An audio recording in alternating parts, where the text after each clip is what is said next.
powered by Reviting, streaming from the Reviting Digital Studio. It's the David Daily.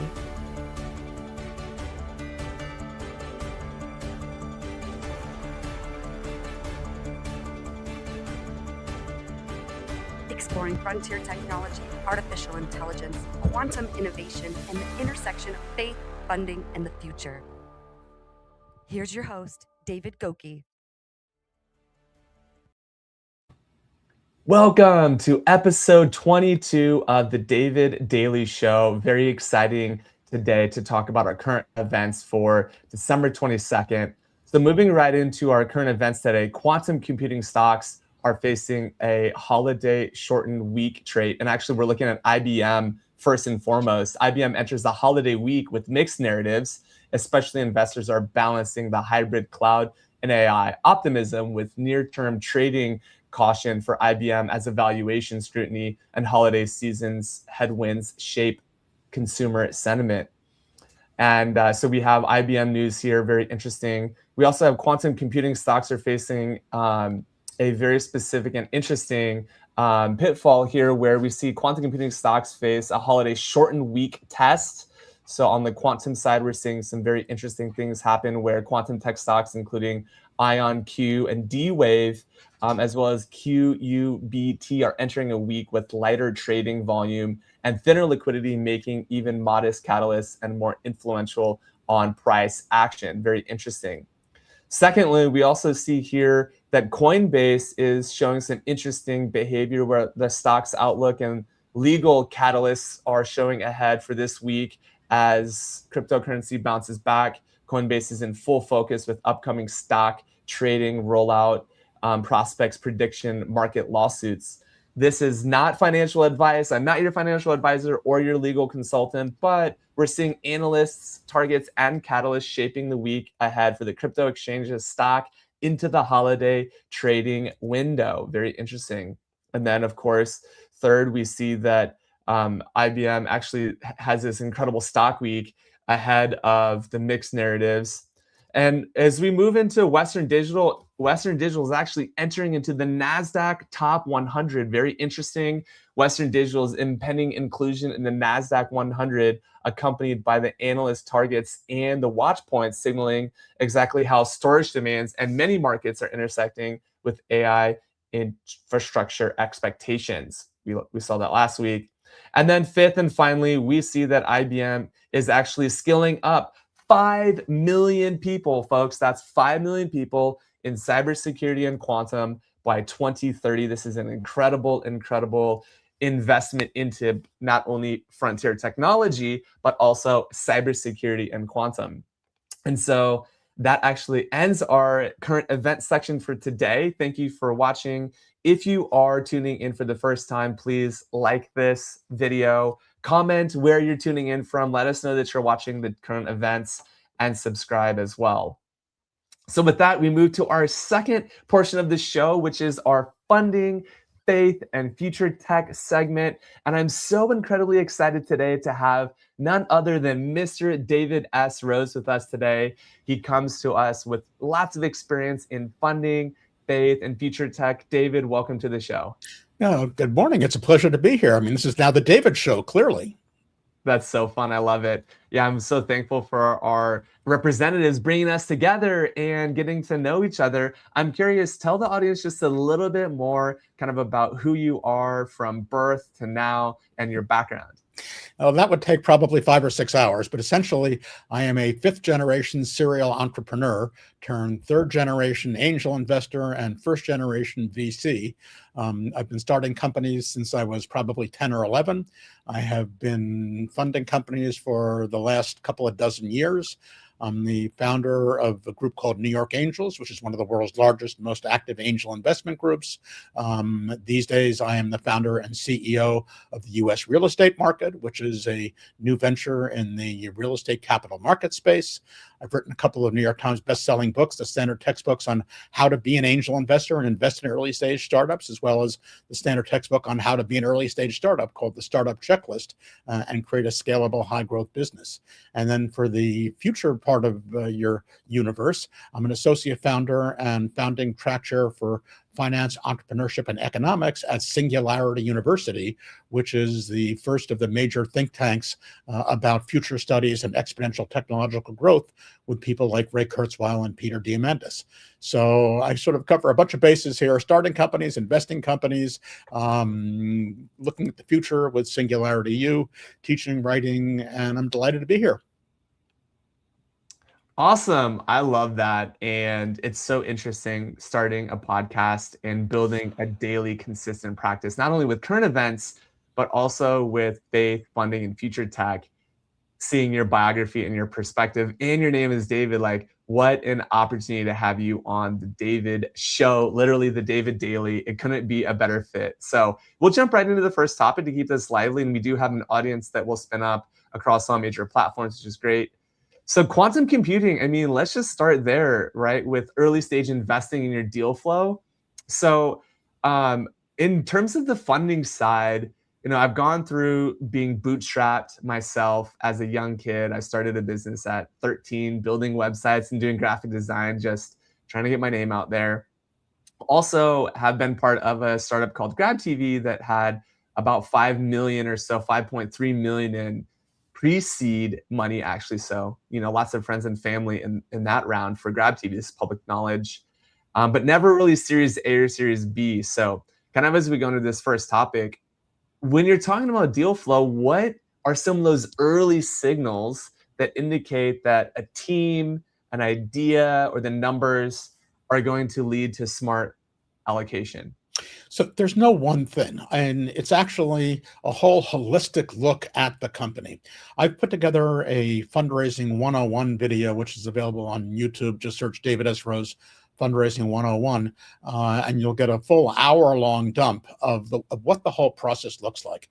And it's important for founders to understand that it is a process and that it is holistic. There are no magic beans that you could plant that will somehow give you a Series A round. Instead, investors are looking at a very, very crowded market, and they are looking for businesses that have a great team who can implement this new idea, who have a business model that is scalable, and that if you start small, actually has the potential to grow big and very valuable so they can make a lot of money. And then finally, number 3, has traction, has shown that you have somehow managed already to create some value that people are willing to pay for. And so if you look at the 3 core things, that would be it: the team and the business model and the traction to prove the business model. And then there's a whole lot of other stuff behind that relative to you as the person and the team and the business and the market, what you're doing and so on and so forth. But realistically, it's a question of, that's the video right there, the Fundraising 101 video. One of the other things that I've done is I founded a company called Gust, and many of your listeners who are startup founders may be familiar with Gust as the platform that connects startup founders to early stage investors. So the Gust platform, which has now been around for over 20 years, has over 1.5 million founders on it and provides the back-end infrastructure for a large number of the world's leading angel investment groups. And it's a great way to get your startup in front of angel groups, but also over time, we've developed everything from a company as a service platform, the first CaaS platform, as we call it, which will let you press a button and incorporate your company, spin it up, do all of your post-incorporation legal and so on. And then we have a mentorship program effectively for startups called Mission Control, which is a monthly online platform where you get open office hours with me and our team, and you get experts coming in advising you. And it's a really helpful way to get grounded and introduced to this whole world of early stage funding. When I was getting my first round of outside funding, I had not a clue as to how this worked. I happened to, for a whole bunch of reasons, luck into a great VC who walked me through the whole process. And I was a total, in a bad world, it would have been a lamb to slaughter. But in this particular case, they were really wonderful and solid people. And I learned a whole lot from doing it. But I had no idea how this worked. the world has changed quite a bit since then. And today, with things like that, the video, the Fundraising 101 video, you can actually learn how the whole process works. So you go in with your eyes open. And the key thing here is holistically, great team, market you're approaching, business model for the company that you're building into this market, and then traction to show that you've actually created value so far. Wow. First of all, thank you for that. That is absolutely incredible. If there's an if there's an action-packed soundbite, you definitely had that. So if we can clip that with the team, that's going to be such an incredible little sound bit. What I heard you say is there really is a community aspect to that launch pad and surrounding yourself with the right people. I really like that idea of in that early stage investing side, really surrounding yourself with the right team. And as you know, battling a couple storms together, right? Like the statement, never take a sailor into a storm who's never been in a storm before. So always ask your captain if he's been in a storm.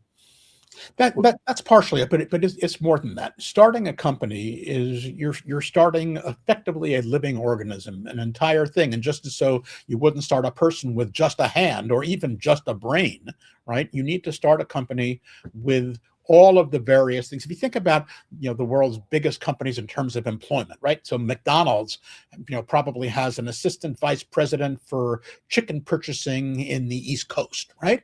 On the other hand, if you're running your own hot dog stand on the corner, and you need to get chicken for your shawarma or whatever, you yourself are the assistant vice president for chicken purchasing on the East Coast. So you're playing all of those roles, and not all of us are perfect in doing everything, every role that a business requires. And so that's why it's helpful to have a team up front, and investors, when they're looking at companies, want to know that all the various aspects of getting a company are covered. And as a one-person founder, you have to do all that day one. But a team helps you share the load, helps you have people who are experts in one area rather than another. And a team is often, not inevitably, it's not an absolute requirement, but for many people who look at startup companies and for many investors, a solid team that is working together and has an appropriate division of responsibilities is a better bet to invest in than a solo founder. Solo founders can work, but it's much tougher to do it without anybody on your team beside you. Yeah, I love that. The idea that you need good quality team members, but also product market fit as well, good market conditions, as well as runway that's going to prepare you for getting funded. So keeping on that topic of funding, I kind of want to take this two tracks. The first is for an early founder or founding team that are pre-Series A, and they're looking for funding specifically maybe to drive additional revenue on an existing product market fit. They validated that. They have maybe a couple customer pilots, and they're looking for funding to get to that next stage. As someone who has experience with raising over $1 million of funding yourself, what perspectives or strategic advice would you offer to a young founding team who has some traction, but they're kind of running out of runway? Well, runway is always a challenge, right? And so the essence of being a startup founder is you got to make do with whatever you can do, whatever you can get.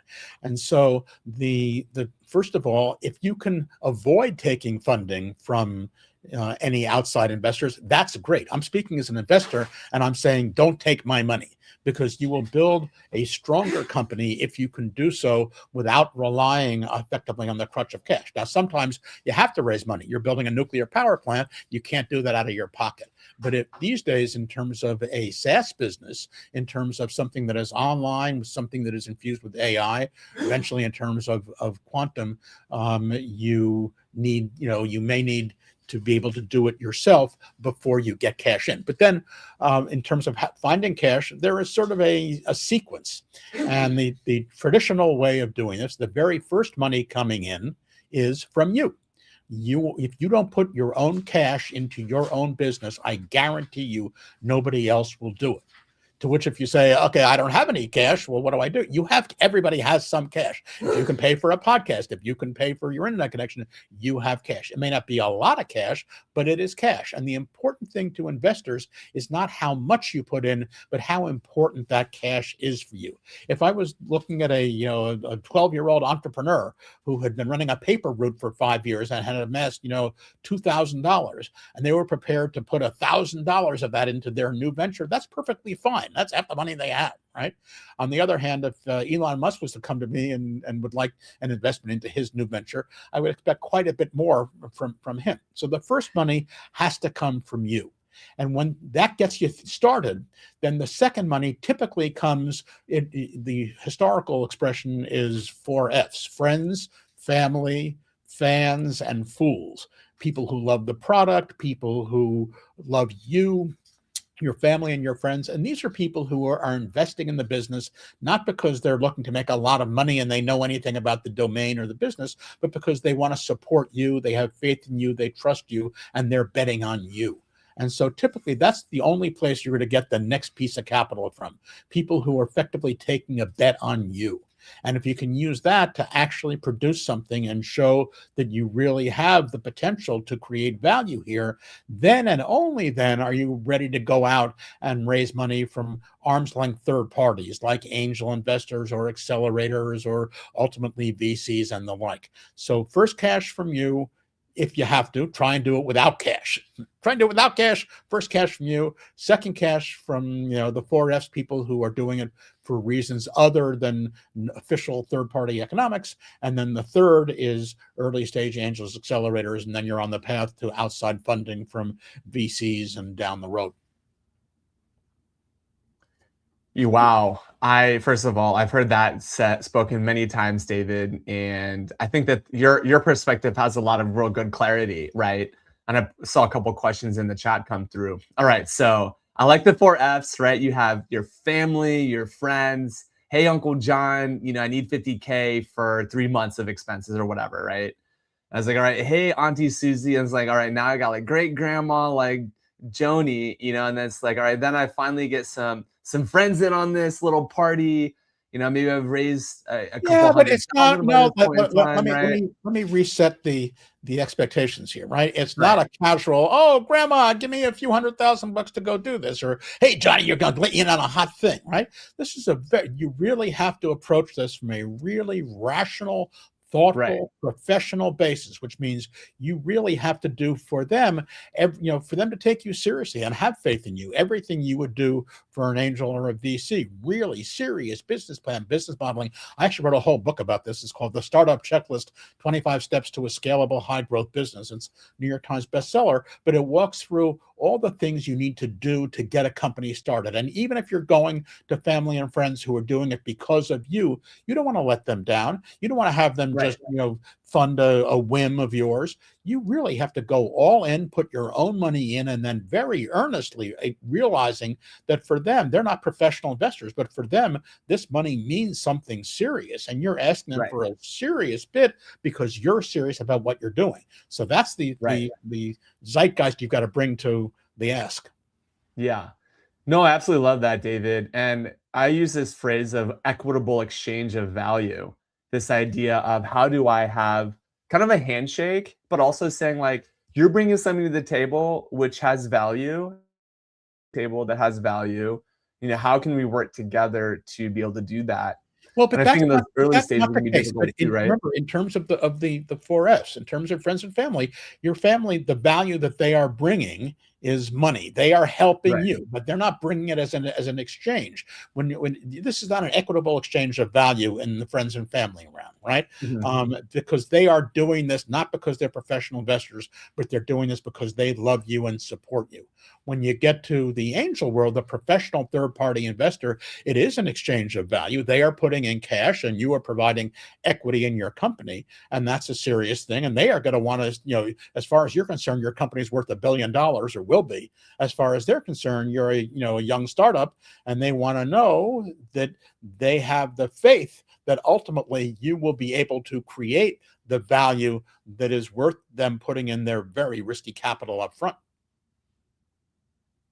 Yeah, I'm glad you mentioned that. So maybe we'll just focus a little bit on that friends and family round. So you have people who are supporting you. At what point do they get their money back? Well, that's the question, right? They are not professional investors. In many Right. cases, they are not what are known as accredited investors. And so, according to the SEC rules, the only people who can invest money into your company in exchange for equity and ownership interest in your company, and there's ultimately a share of the profits and so on and so forth, are people who qualify as accredited investors, which means that they either have over $1 million in investable assets, not including the value of their home, or they have a steady income of over $200,000 annually, or $300,000 if they file jointly with their spouse, or they are a sophisticated financial professional with SEC licenses, right? So those are the three qualifications to be an accredited investor. And so you can raise whatever money you want for people like that. But if your friends and family are not accredited investors, then there are a lot of rules around it, right? And the realistic answer is the only way you could get money, take money from them for equity in your business, is through a crowdfunding platform, an equity crowdfunding platform, like WeFunder or Republic or Start Engine or folks like that. That's a special exemption, but you have to go through those platforms, and those platforms tend to be very picky, and they expect that you will come to them with the money effectively already raised, so they can provide the Right. tooling to Right. raise it. Yeah, thank you. I appreciate that. That's a really great introductory lesson for those founders who are looking to raise some money from an unaccredited investor. I really appreciate that. So the second part of that, which you're alluding to, which is really the bulk of your experience, David, is this idea of funding beyond the four Fs. So now you have that accredited investor. They're either a wealthy individual angel investor themselves, or they're a GP or LP of a larger firm, or maybe they're actually a conglomerate of firms. How do you approach funding as you start to get more serious with a larger firm like that? Well, again, at different stages, there are different kinds of things that are available. So, if you are a startup founder with a nascent, new, small business, you've got enough friends and family to get the company started, but you're now looking for, say, $500,000 or $1 million, right? That's a lot of money, typically more than you're going to get from friends and family, more than you have yourself, but that's also too small around to raise from traditional venture capital funds. And so, what do you do? That's where angels come into play, right? And so there are various levels. At the first, money is you. Then the what we call the hustle round these days. That's the friends and family and fans and fools and people, any which way you can get the cash in the door. After that, typically comes the angel round, which can be a known as a pre-seed round. And here you're typically raising hundreds of thousands of dollars at a valuation for your company in the low millions. And these are people who are arm's length, rational investors. You don't know them. And so they're not investing because they love you. They're investing because they think they can make money. And that's where you really have to convince them that the business that you have and you are building has all the things they're looking for, right? Including the team to be able to execute a business model that makes sense and will ultimately grow into a scalable business, the market that actually has money coming in where people looking to pay money for what you're doing, traction, proof that you've actually got the business started and people are already paying you or have shown in some way that you've created real value. That's what those investors want to see. And then whether you go to an individual angel or a group of angels, there's a whole process for doing that. Yeah, wow, that is so good. I mean, we could sit here and talk about funding for a really long time. And I think if you want to get the full details, check out David's book. He's got multiple New York bestsellers. So it really is just a joy to have this quality time with you. I sincerely hope that maybe our paths will bump into each other on the road. So the second part of this is faith.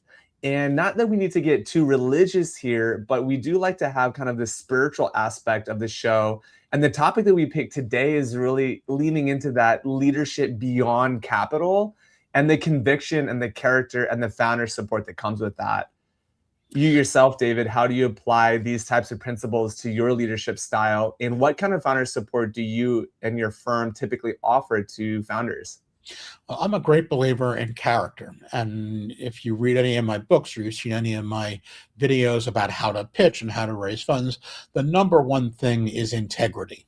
And integrity and character, as you know, are often not exactly the primary currency of the world, are not exactly the things that are on the tip of everybody's tongue.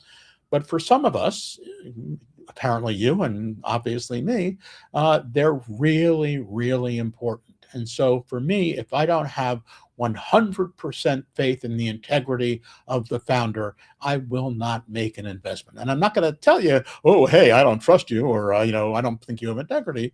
I'll provide some other reason why it doesn't work. But for me, a person's character and integrity really is the single most important thing. I try and lead my own life that way. I try and manage my own businesses that way.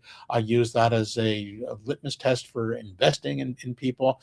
And sometimes you lose out on investing in deals run by people who are very smart and very sharp and good for making money. But if you are not comfortable with them on a character basis, as far as I'm concerned, life is too short to go do that. Yeah, I agree with you completely. And this idea of integrity is a very core concept to the divine masculine. So when people get, you know, divine masculine, they're really in their divine masculine. You would say, yeah, I'm a man now of masculine character and integrity. And that first starts with honesty and ethics. I mean, I'm not an ethicist. I haven't been formally trained in a PhD or a master's program in a school of ethicists.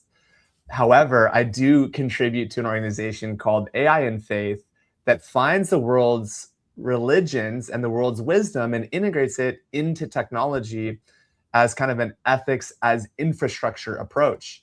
So I really like this aspect that you're saying, hey, you really have to know your convictions. Like I had a mentor once say, you know that you know in your knower of your knowers. And it's kind of like deep within your heart, you have this deep conviction.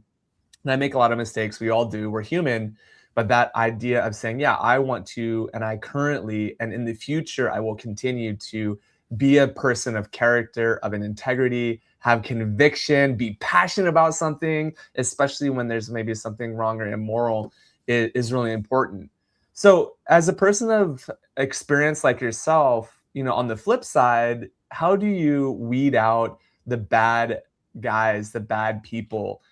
How much trust do you really give to someone if they've either crossed you or you found that there is some sort of like maybe character or value misalignment? I'm really curious to hear your perspective on that, David.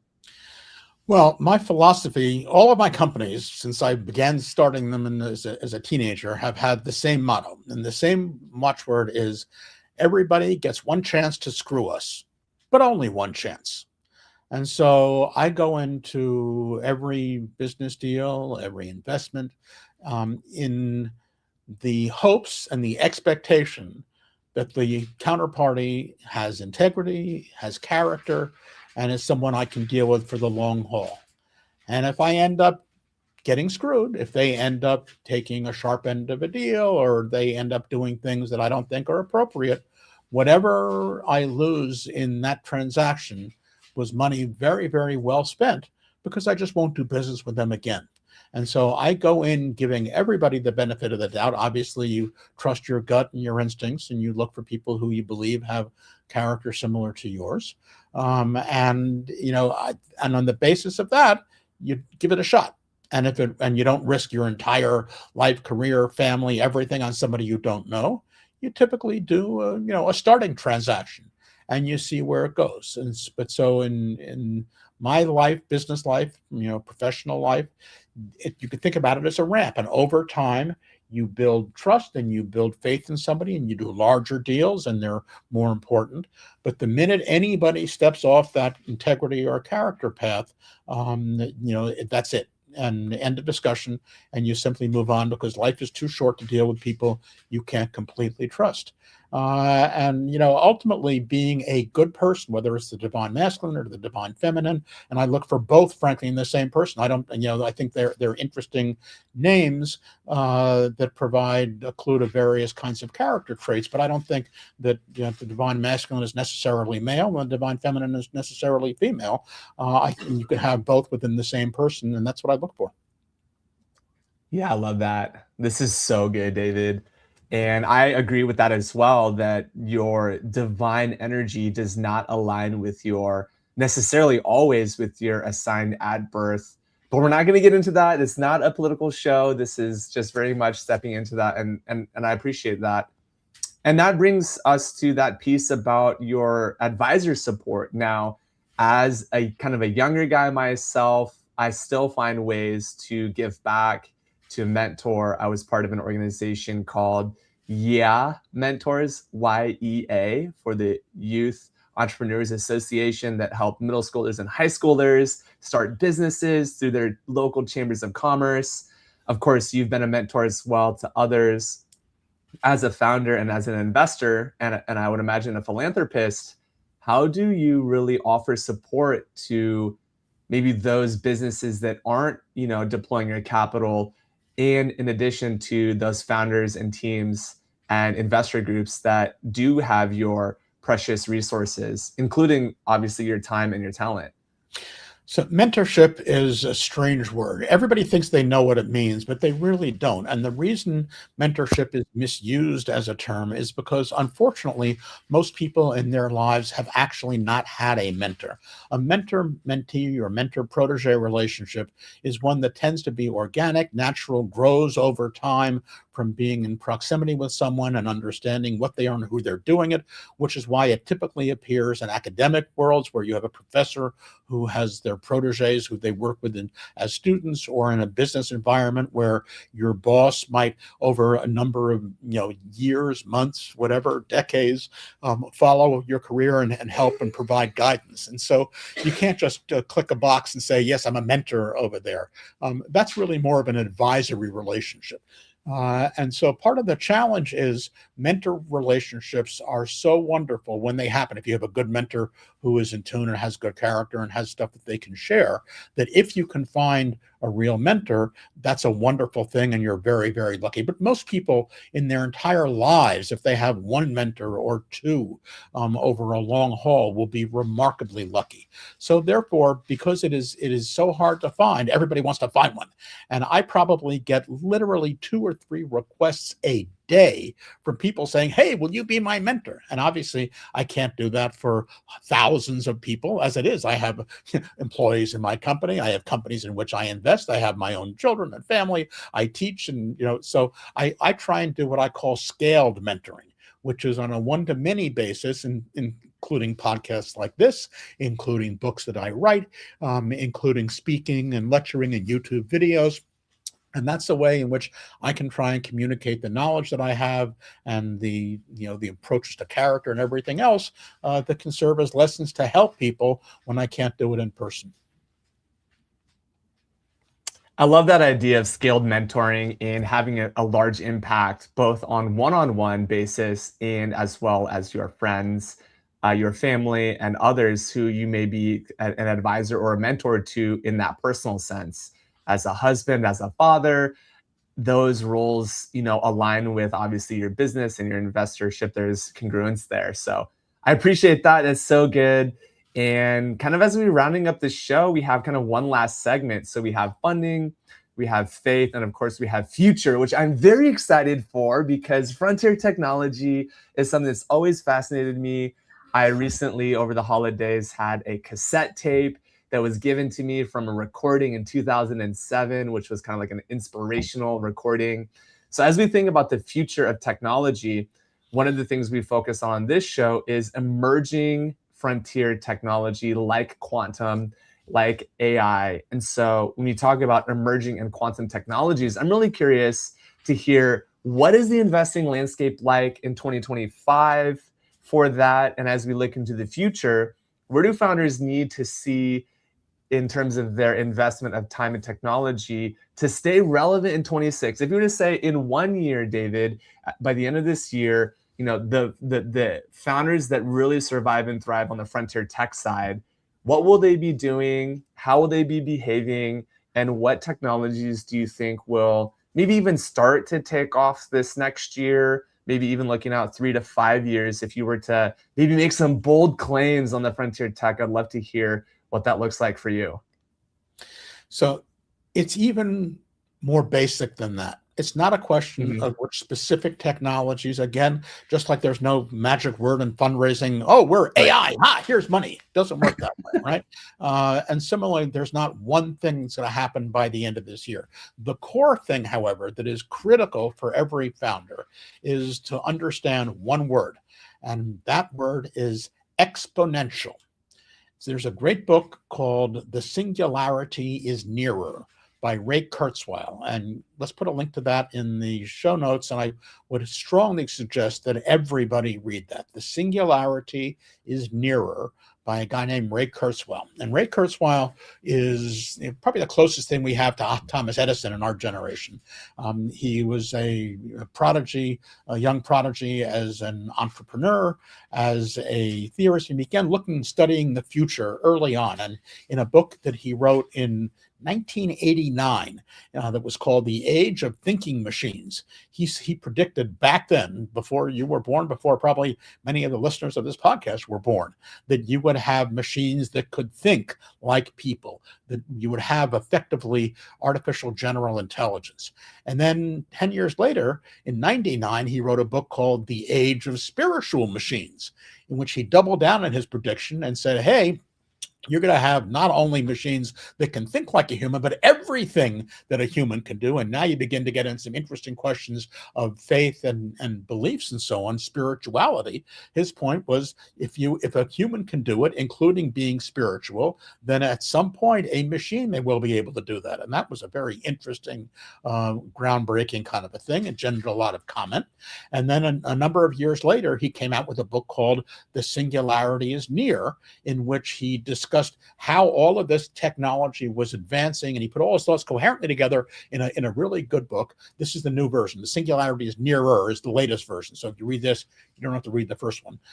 And so the point here is that technology has been growing not at a linear rate, not 1, 2, 3, 4, 5, 6, 7, 8, how fast can it grow, but rather at an exponential rate, which means that for every step you take forward, instead of going up one step, go so 1, 2, 3, 4, you double. So you go 1, 2, 4, 8, 16, 32, 64, 1, 22, 6, 5, 12, woo. And so that looks like what's called a power curve. It looks like this. And so therefore technology has been accelerating, as he points out and exhaustively documents, and it's a fascinating book. Technology has been growing at this exponential rate since the beginning of recorded human history, and perhaps even before that. And so I did a TEDx talk a few months ago on the history of technology and humans from fire to the singularity, which we should also put a link to in the comments, which is a very interesting 10 or 15 minute voyage through the growth of technology and where it is heading. And so when you think about things growing exponentially, which means effectively doubling every 12 to 18 months, and now it's actually doubling faster than every 12 months. If you think about how powerful ChatGPT is today, for example, it'll be twice as powerful next year and 4 times as powerful, 2 years from now. And so that's where, you've talked about quantum computing, which even Albert Einstein called that spooky science that he didn't even quite know how it worked, even though he was the world's smartest person. Right now, we have developers who are developing quantum computing chips. Microsoft came out with a very interesting first pass at a quantum chip. And these things promise power that is so far beyond our cognizance right now that it's impossible to see where this is going.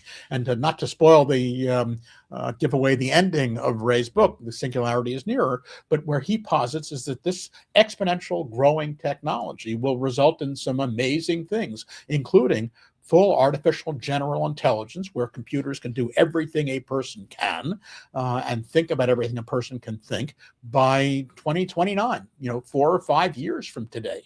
And within a few years after that, he believes this exponentially growing technology will have reached what he calls escape velocity for human longevity, which means right now every year that advances, medical science is getting more and more powerful, and we are letting people live longer and longer. My father, who turned 96 on Halloween, is currently more active than I am. He's finishing his third book. He's developing a giant museum in Accra, Ghana. He is running, all kinds of interesting projects and stuff.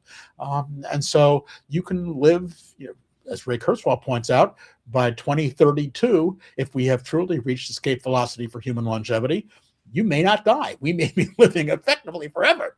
And that's en route to something, an even bigger change, which is something that Ray calls the technological singularity. This is a term coined by Werner Ving and a bunch of others a number of years ago. But essentially, the idea behind the technological singularity is that within 20 years from today, he projects it at 2045, and he's been consistent on this projection for some 20 or 30 years now. He believes, and many other people are in that same camp with him, that by 2045, we will have reached a point where effectively computers and humans have merged. And that's not just we'll use computers for everything, but really, really have merged. And whether that means spreading our humanity, whatever that is, across the universe at the speed of light, or whether it means something else, whatever it is, it's so powerful that we cannot possibly envision it. And so therefore, you can think about it like 2045, 20 years from now, well before you are my age, David, we will reach a point where the world is so completely different, we cannot possibly conceivably imagine where that is going. And to be able to deal with that kind of future in your working life, and by the way, my working life, since I plan to be around to at least 135, if not forever, the important concept here is to understand exponential technological growth. And if you get that right, everything else follows. Wow. I love that. There's so much that I don't even know what to respond to. I'll say this, that technical singularity will be super interesting, and to compare that to maybe what some would consider religious or spiritual beliefs is really interesting, because as storytellers, right, we always look for the stories that kind of help us explain these divine dimensions that we don't understand in the real world.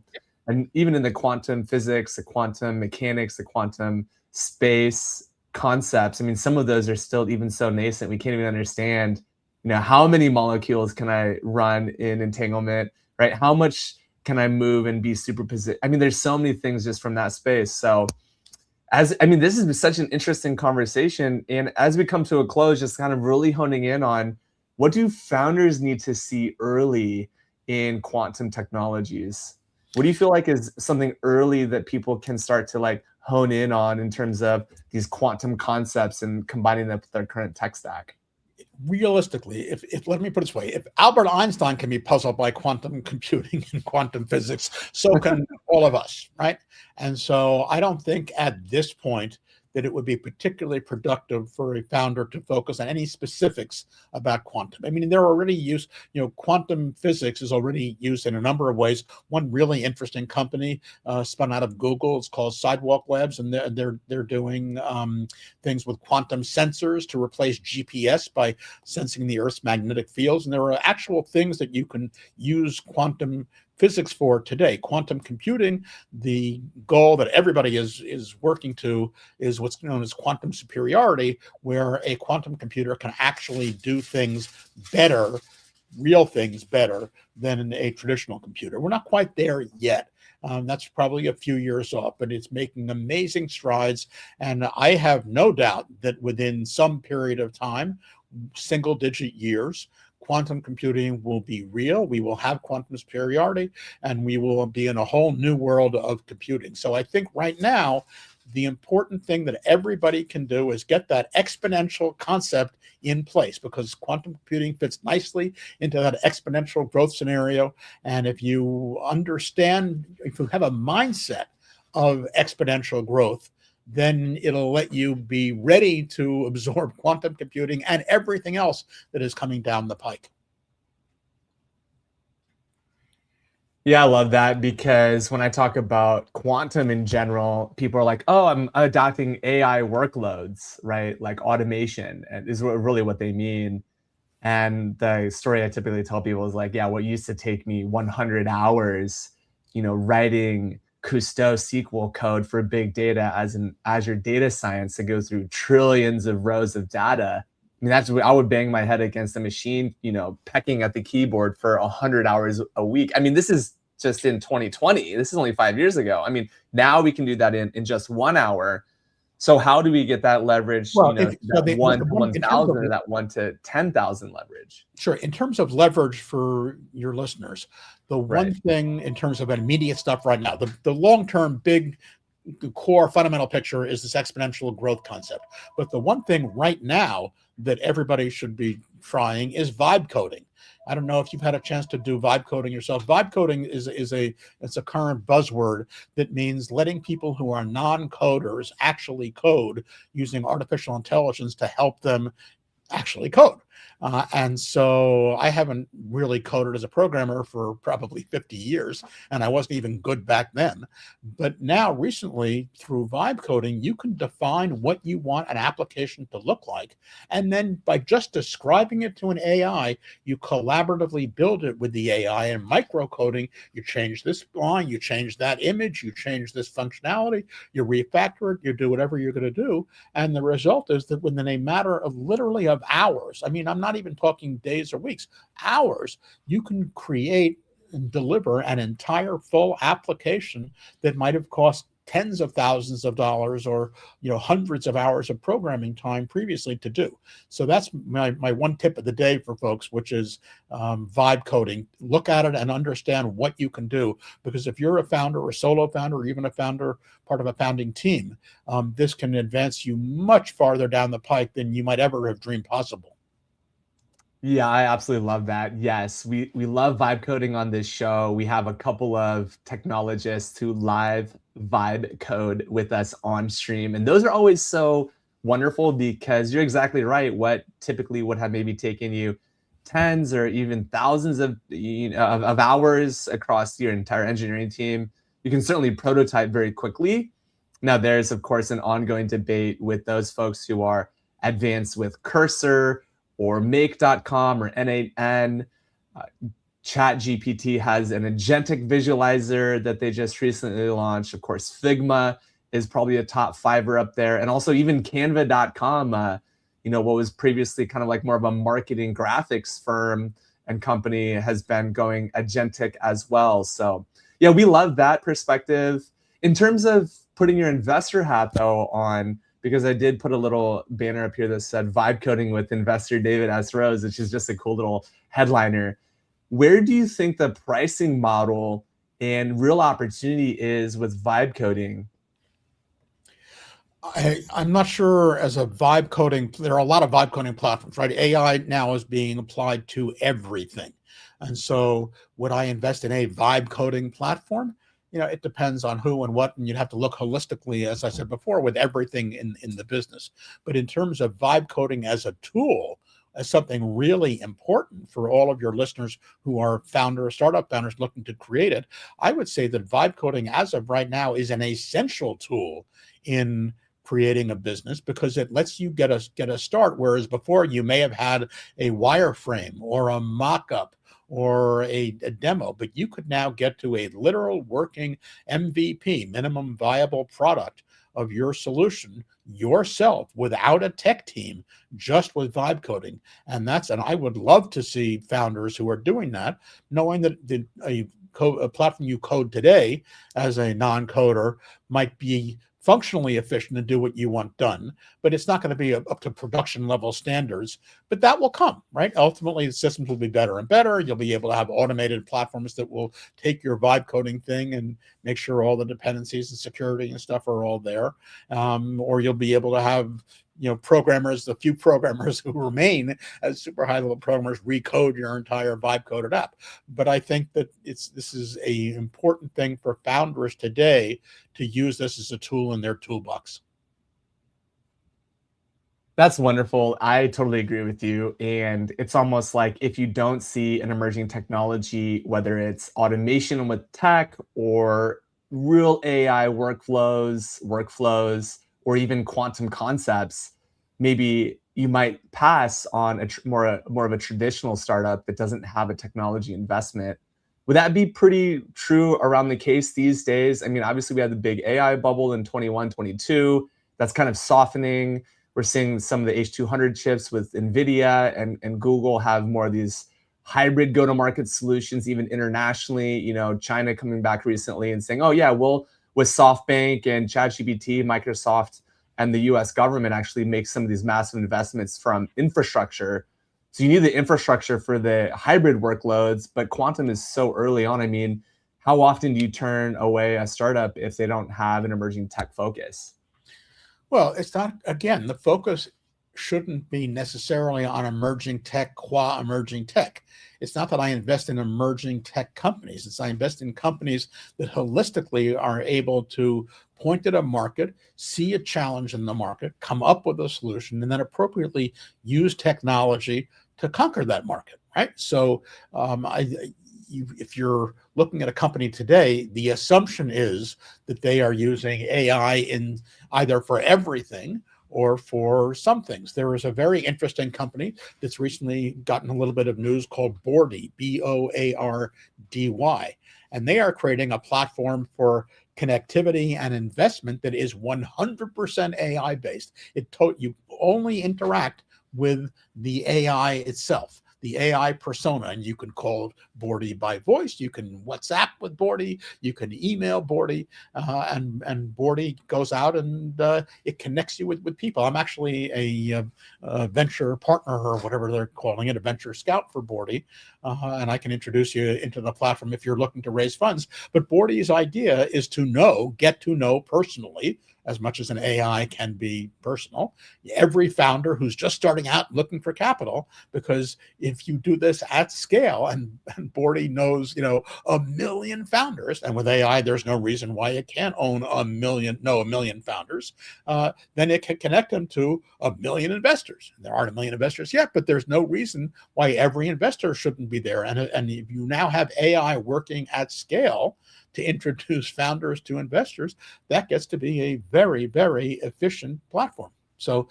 that's the kind of thing that you're looking at in terms of a pure AI platform. But for every other platform, I don't care if you're raising carrots in your backyard, there is AI, there is technology that you should be using, not because it makes you a sexier company, but because it allows you to do whatever you're doing better, faster, cheaper, and quicker. And if you don't do it, someone else will be there and will eat your lunch. I love it. Don't let someone eat your lunch because they're doing it better, faster, stronger. David, it's been such a pleasure having you. What is the best way for people to stay connected with you?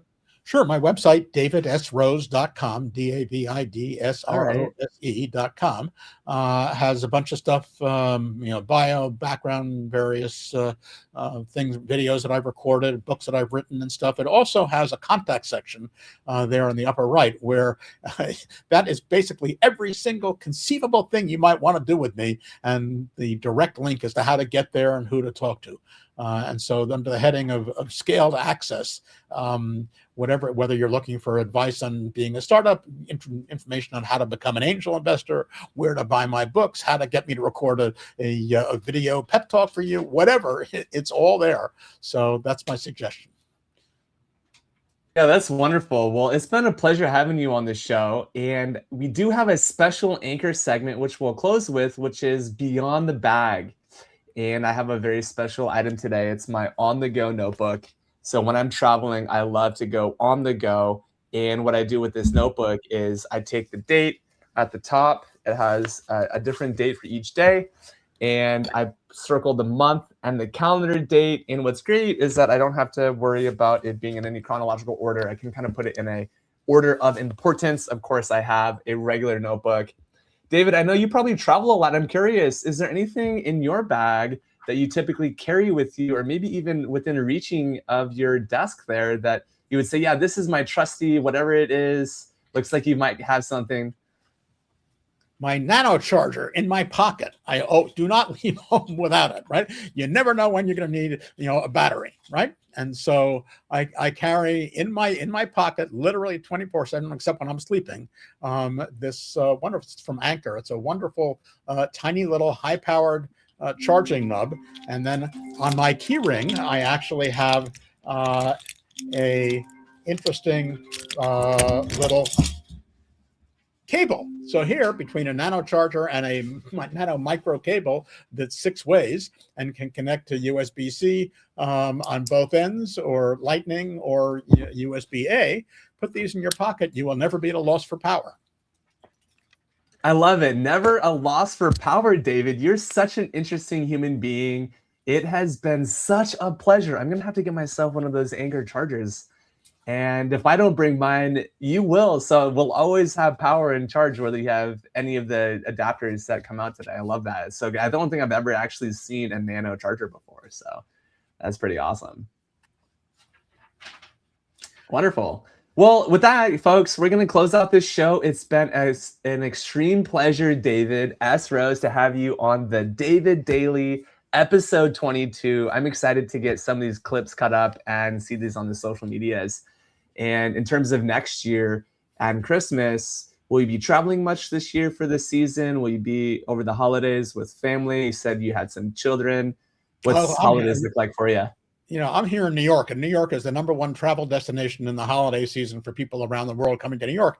And so my philosophy and our family's philosophy is, hey, if everybody in the world was coming to New York, there's a lot of good stuff here. So we tend to have staycations here in New York and soak up all that the city has to offer during the holiday season, which is very special and very cool. Yeah, that's wonderful. You got to get down to Rockefeller, or, there's so much Christmas spirit. I mean, Saxon Fifth, Central Park. There's so many wonderful things to see in Manhattan, of course, and the surrounding boroughs. Not to be mentioned, we love Manhattan on this show. So yeah, that's wonderful. We're going to run the outro, David. What a pleasure. And folks, we'll see you tomorrow on the David Daily.